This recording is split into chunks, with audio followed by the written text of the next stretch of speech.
A Saber Viver Lisboa TV encontra-se com a senhora doutora Fernanda Carvalho, que é vice-presidente da Sociedade Portuguesa de Nefrologia, bem como nefrologista no Hospital Corri Cabral, em Lisboa. Muito boa tarde, senhora doutora. Boa tarde. Boa tarde, muito obrigada por nos acolher e receber tão bem aqui na Sociedade Portuguesa de Nefrologia em Lisboa. Senhora doutora Fernanda Carvalho, muito obrigada mais uma vez por nos receber aqui na Sociedade Portuguesa de Nefrologia, dando conta de facto das medidas que podemos tomar para prevenir e também para tratar com qualidade a doença renal crónica, bem como os fatores de risco associados. É a doença renal crónica ou insuficiência renal, para as pessoas lá em casa perceberem. Pronto, a doença renal crónica é um conjunto, digamos, de doenças que causam uma insuficiência no funcionamento do rim. Portanto, nós temos uma função renal normal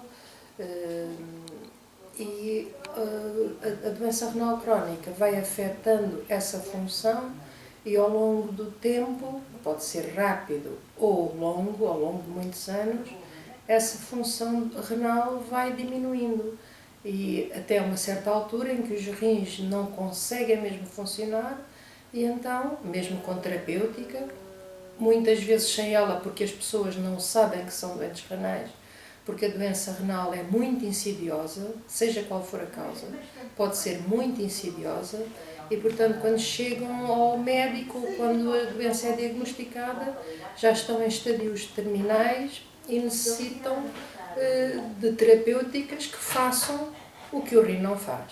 E transplantes também? Nomeadamente, serem transplantadas ou, se não puderem ser transplantadas ou não quiserem ser transplantadas, fazem terapêuticas de substituição da função renal, que são as terapêuticas dialíticas, ou seja, conhecidas por hemodiálise. Não é? Pronto, assim fica mais fácil. Hemodiálise, acho que todos conhecemos de ouvir falar. Senhora doutora Fernanda Carvalho, eu sei que o estilo de vida, não só a genealogia, a história familiar, a genética, mas o estilo de vida também é um fator que pode ser de risco, não é? Sim, sim. Em relação às doenças ligadas aos rins. Sim, sim. O que é que a senhora doutora nos pode dizer sobre a relação entre as doenças metabólicas, por exemplo, como a diabetes, como a hipertensão arterial ou mesmo o colesterol, a hipercolesterolemia, exatamente, e a doença renal, o aparecimento da doença renal crónica? Pronto, essas doenças de que falou, Sim. Diabetes, hipertensão, a hiperlipidemia, são doenças que realmente afetam, podem afetar muito a função renal, mas afetam não só a função renal como a função de outros órgãos, nomeadamente do coração, dos vasos, dos olhos, enfim, há um conjunto de órgãos que é muito afetado por essas doenças. E essas doenças são, sobretudo, como disse, podem ser, depender da nossa genética, não é? Muitas delas, algumas poderão ser hereditárias. Sim. Mas a maior parte delas são motivadas por condutas menos saudáveis das pessoas, principalmente no dito mundo civilizado. Estamos a falar de que comportamentos, senhora doutora? Estamos a falar, por exemplo, da alimentação e o princípio. Dois dos três principais causadores destas patologias são o sal à cabeça, Sim. os doces, portanto o açúcar, e os lípidos, como falou.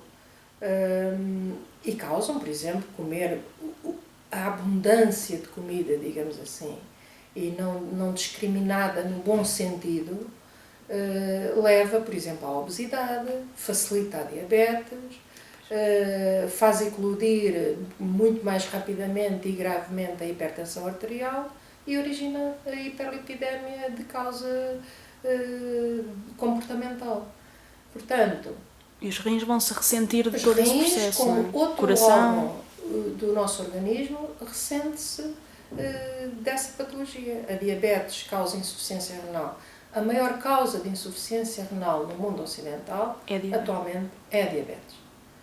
A hipertensão contribui imenso para isso e, evidentemente, que a hiperlipidemia também dá a sua forte chega a estas doenças. Sim. Na sua opinião, enquanto especialista, que tipo de conselho poderia dar a uma pessoa que não gosta muito de fazer atividade física ou tem um ritmo de vida muito agitado e portanto, pouco propício à preparação de refeições saudáveis? Que conselhos daria para melhorar a sua prevenção em doença renal? Pronto, a primeira coisa é talvez Sim. a gente tem sempre tendência a dizer às pessoas que não gostam de se mexer, que não gostam de fazer ginástica, que se mexam, que façam ginástica, que alterem a sua dieta, forma de alimentação. Mas quer dizer, isto dito assim a seco é muito bom de dizer, mas depois é muito difícil de pôr em prática. Mesmo para nós que estamos alertados para isso é difícil, quanto mais para a população em geral. Portanto, o que eu diria é o seguinte. Sim. Na realidade, a diabetes e a hipertensão, principalmente estas duas doenças que causam, portanto, são muito importantes como causadores de insuficiência renal e, como digo, não só Sim. de insuficiência cardíaca e outras alterações de outros órgãos, podem ser evitadas se nós mudarmos, não é muito, é um bocadinho o nosso estilo de vida. Pode começar pela redução dos pacotes de açúcar, por exemplo, no café? Pode começar, tem que ser um bocadinho mais que isso, mas se as pessoas meterem na cabeça que isso é bom, já é bom. É a redução dos pacotes de açúcar no café, porque nós ainda temos uma grande quantidade de açúcar naqueles pacotinhos que nos fornecem. Exato. No café. E se for até 0, é melhor. E as pessoas apreciam muito melhor o chá ou o café se não lhe deitarem açúcar do que deitar. É uma questão de hábito. E o café não é muito abrasivo para a função renal? Qual é a sua perspectiva? Não, o café, se as pessoas podem beber 1, 2, 3, depende um bocadinho da pessoa. Não é ácido? Não. Há pessoas que são mais sensíveis à cafeína que outras, mas na generalidade, as pessoas com 1, 2, 3 cafés por dia até é bom, não é? Okay. Portanto, não faz mal a nada, digamos assim. Portanto, podem beber café, não podem beber 10, 12, 15 cafés. Porque aí é diurético, não é? É diurético e é excitante e, portanto, não, a cafeína é boa, mas é em conta peso e medida. Aliás, é tudo em conta peso e medida. Até as maçãs e as laranjas tudo em excesso. Tudo é em conta peso e medida. O próprio açúcar, não estou a dizer para as pessoas não comerem bolos, não é? Claro. Fazem anos, comem doce, uma vez por semana, ao fim de semana comem doce. Agora, a quantidade exagerada de doces que nós comemos diariamente é que é muito prejudicial. Quem tem tendência para ser diabético é terrível. Quem é obeso é terrível. E os pré-diabéticos? Os pré-diabéticos isso então é gravíssimo, porque a pré-diabetes é quase diabetes, não é? Estamos a falar basta a medição da glicémia, portanto, diária, não deve ir numa pessoa normal. Não além deve ir dos 100, exato, peço desculpa agora. Portanto, se um pré-diabético tem 100, 110, portanto... Pronto, está ali na fronteira, não é? Está na fronteira e, portanto, não deve evitar. Okay. Então, essas pessoas devem mesmo evitar ao máximo os doces. Não é deixar de comer doces na sua vida, mas evitar ao máximo. Comer uma vez por semana, por exemplo? Uma vez ou duas, mas pouco. Não todos os dias um bolinho? Sim, não todos os dias um bolo, não todos os dias um pacote de açúcar. Depois chegam a casa, a fruta também tem açúcar, tudo tem açúcar e, portanto... O pão e, portanto, tudo aquilo somado é imenso, não é? Se a gente come o pão, come a fruta que já tem açúcar, come as batatas, ainda depois vai comer 2 ou 3 bolos por dia, porque as pessoas comem facilmente 2 ou 3, é um a seguir ao almoço, é um a seguir ao jantar, é um ao lanche, é um de manhã as bolachinhas com o café. Portanto, tudo isso é bastante mal. Portanto, a primeira coisa era diminuir a quantidade de açúcar. Número 1. A quantidade de gorduras que nós ingerimos, as manteigas, as margarinas, as natas, as natas e comer gorduras saudáveis, o nosso azeite, os óleos vegetais, tudo isso são gorduras, mas não é em quantidade exagerada, não é? Exato. É temperar uma salada ou temperar com fio de azeite. O chamado fio a gente nunca sabe o que é. É bastante menos que aquilo que nós habitualmente colocamos, não é? Até na sopa, aqueles não é? molhos, em vez de ser uma quantidade enorme de molho, ser uma quantidade mais pequena, não é? E, portanto, ter muita atenção. Mas, sobretudo, comer as gorduras, as ditas gorduras que são más, não é? Como as margarinas, muita manteiga, o queijo gordo, podemos comer queijo com média quantidade de gordura, ou até as pessoas que têm mesmo que fazer alguma terapêutica ou queijo magro. Pronto. Outro problema essencial, e é o pior deles todos, digamos assim, a par dos doces, digamos assim, é o sal, não é? Nós comemos muito sal. Em todo o mundo se come muito sal, mas tem-se vindo a diminuir. Mas em Portugal ainda se come uma quantidade excessiva de sal diariamente. É e cultural. comemos-la sem sabermos, não é? Comemos-la nos alimentos, nos nossos almoços nos restaurantes, nas nossas manteigas que têm sal, o nosso pão é salgado, enfim, estamos sempre a comer uma quantidade exagerada de sal. Portanto, o que é que eu aconselho sempre? Há uma regra essencial, que é quando vamos para a mesa não há saleiro na mesa, não há cá o salzinho refinado ou o salzinho não sei o quê, que estamos sempre a meter sal, porque na cozinha não metemos sal, então metemos à mesa. Terrível. Então aí ainda é mais terrível. Em segundo lugar, as pessoas que cozinham, quando cozinhamos, devemos ter sempre a noção de meter muito menor quantidade que aquela que estamos habituados. Eu digo sempre, quando a gente metia uma colher de sopa numa panela uma colher de sopa, assim, de sal, numa panela para a nossa sopa, é reduzir a 1/3. É pôr uma colher de chá. Nós depois habituamos-nos a comer com menos sal. O sabor vem dos alimentos. O sal apenas nos abre as papilas gustativas para aquilo mais rapidamente nos saber bem. Mas se nós nos habituarmos a comer com pouco sal, a comida sabe-nos bem na mesma. É uma questão de nos habituarmos a comer bem. Portanto, uma panela de sal. Ai, desculpe, diga. Se nós diminuirmos a quantidade de sal à séria na nossa alimentação, não é? Os hipertensos serão muito menores. Os acidentes vasculares cerebrais, os infartos de miocárdio diminuirão fatalmente, imenso, só com esta medida de diminuir o sal. Portanto, já assinalamos aqui 3 boas medidas para nós nos habituarmos a, digamos, já que estamos no campo da alimentação, a comer melhor. É comer menos doces, comer menos gorduras, principalmente das más, e diminuir drasticamente o sal. E só com estas 3 medidas nós temos de certeza uma vida melhor. Depois, o que é que a gente pode fazer? As pessoas realmente não gostam de ir ao ginásio ou não gostam de fazer ginásio. Mas não é preciso, nem precisam sequer de comprar ténis. Mesmo quando me dizem, eu não tenho dinheiro para os ténis, não precisa, calça os seus sapatinhos do dia a dia. E em vez de ficar à frente da televisão 1 hora ali a ver sempre a mesma coisa e sempre aquelas notícias, é pegar em nós e damos uma voltinha ao nosso bairro, na nossa rua, meia hora, todos os dias meia hora seria excelente. Se não, 3 vezes por semana, 1 horinha a andar com o marido, com os filhos, com os amigos, distraímos-nos, enervamos-nos menos e fazemos bem ao nosso corpinho, porque o exercício só faz bem às pessoas. Não é preciso andar aos pulos no ginásio, não é preciso ir para a natação, mas se for, ótimo. Agora, se não for, o caminhar é fundamental. Não é correr, é caminhar. Qualquer pessoa, desde os 5 anos aos 90 anos, desde que se mexa, pode fazer isto. Uma dúvida que eu queria tirar há pouco, mas depois acabei por interromper, peço desculpa.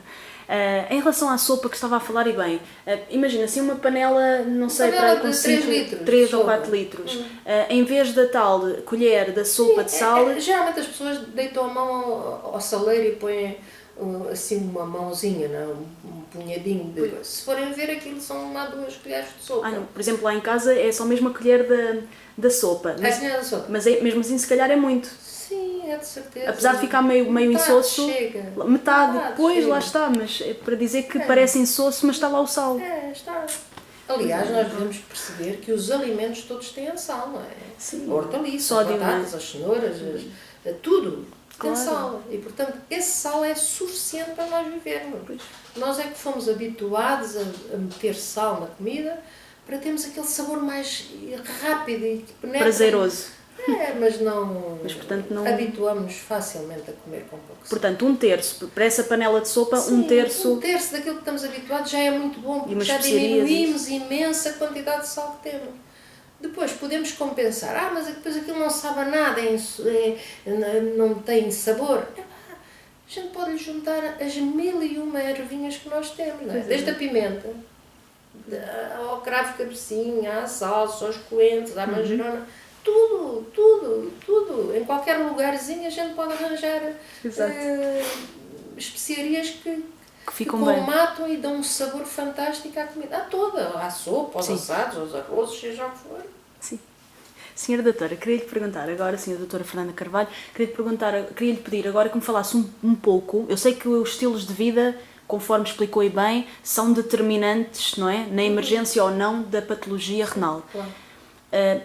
Como é que vê a relação da genética, como falou há pouco, mesmo não sendo tão importante, como é que vê a relação da genética enquanto fator de risco para a doença renal crónica? Sim.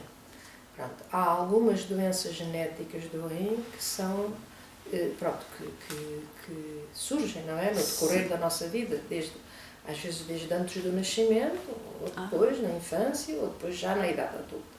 Algumas doenças genéticas muito, das mais frequentes, se não as mais frequentes, são os chamados os quistes dos rins, os rins poliquísticos. Não é os quistes dos rins. Os quistes a gente pode ter um quiste no rim. E tirar, não é? Pois. Por qualquer motivo. Sim. E ele está lá e morre connosco e não nos faz mal nenhum. Os chamados rins poliquísticos, que podem ser na infância ou desenvolverem-se pausadamente ao longo da nossa vida ou demonstrarem-se como doença efetiva já mais na idade adulta, são doenças determinadas geneticamente e que nós pouco ou nada podemos fazer para lutar contra o seu aparecimento. A prevenção aí vem-nos no gene e no gene claro.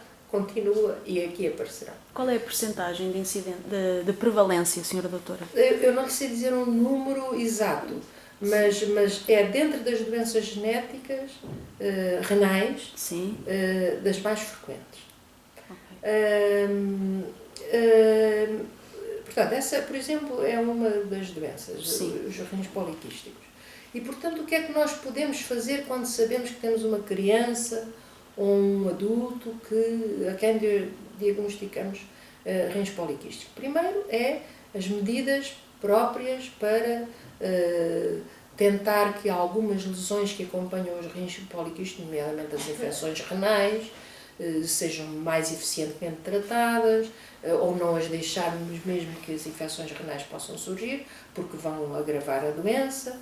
A hipertensão é fundamental, porque se nós já temos uma doença que nos vai deteriorar a função renal, se somos hipertensos, pior. Evitar também a hiperlipidemia, portanto, nestes doentes. E temos que ter alguns cuidados, porque depois estas doenças acarretam outras complicações, e que nós sabemos quais são, podem surgir ou não, mas que temos que estar alertados contra elas. Mas também pode haver a falência de um dos rins? Ou... Sim, há dos dois, sempre, quase sempre. Associada a essa associada à doença poliquística.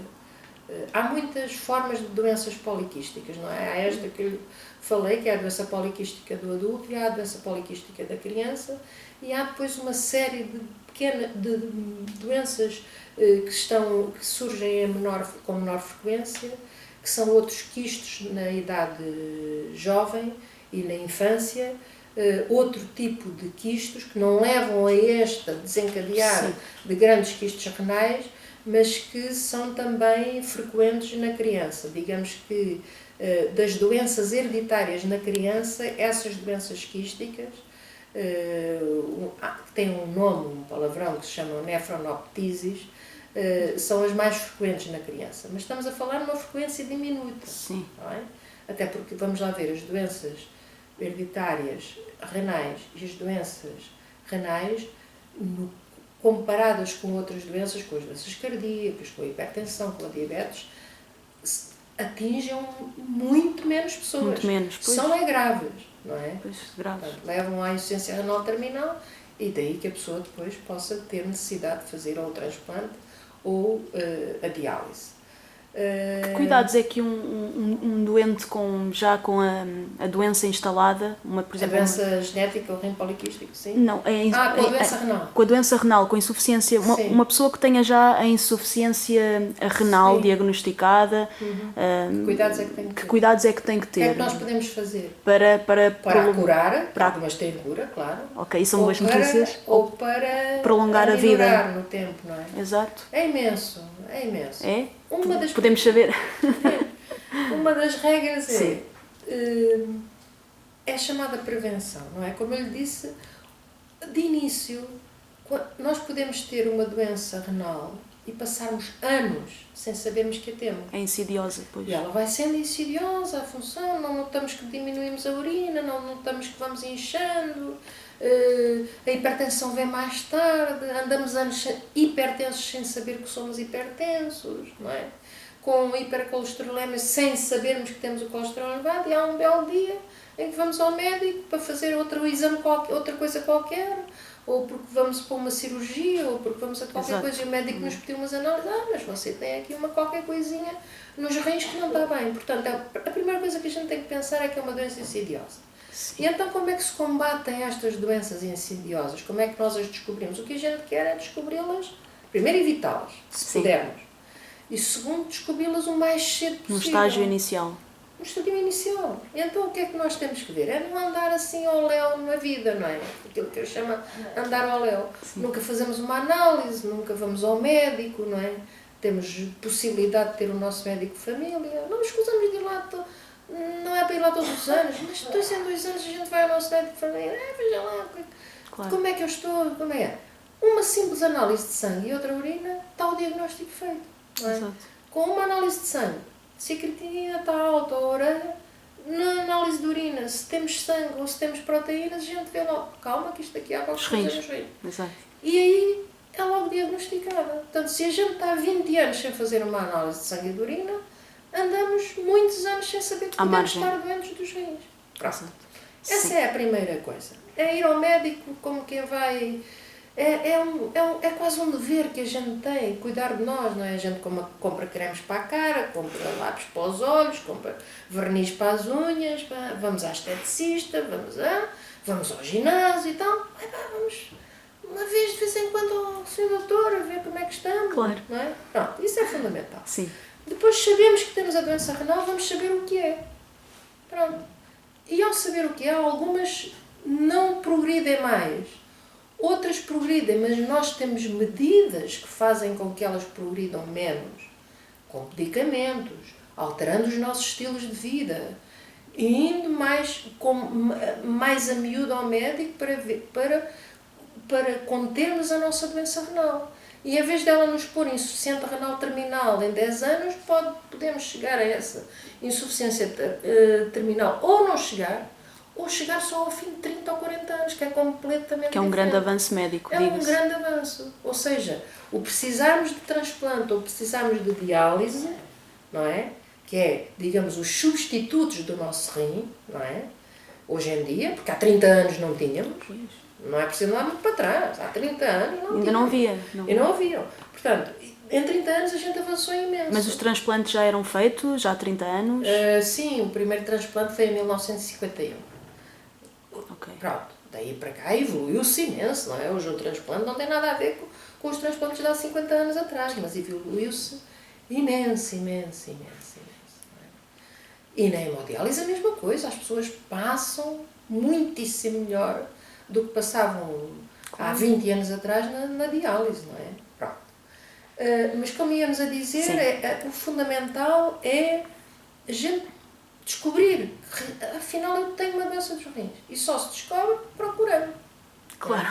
Se a gente deixa chegar eu tenho as pernas inchadas, que são sintomas de doença renal, ou eu urino sangue, ou eu estou hipertenso, ou eu tenho dores nas costas, ou eu não trato as minhas infecções urinárias, ando aqui com os ardores, custa-me a urinar, mas eu vou ao médico, isto passa-me, bebo água, passa.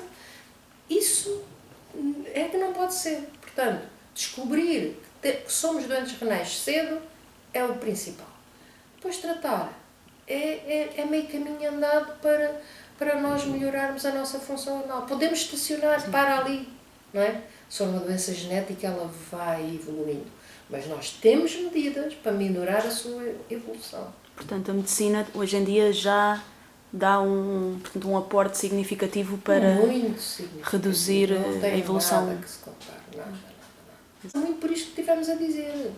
Basta a gente, é hipertenso, basta controlar a hipertensão e nós prolongamos a vida dos nossos rins. Imenso. Ok.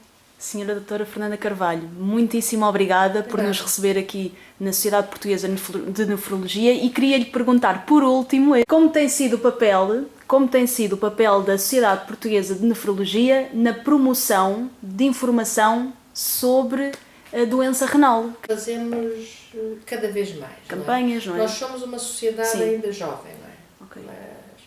Mas cada vez mais, ano após ano, temos mais iniciativas e as pessoas propõem-nos mais iniciativas. Sim.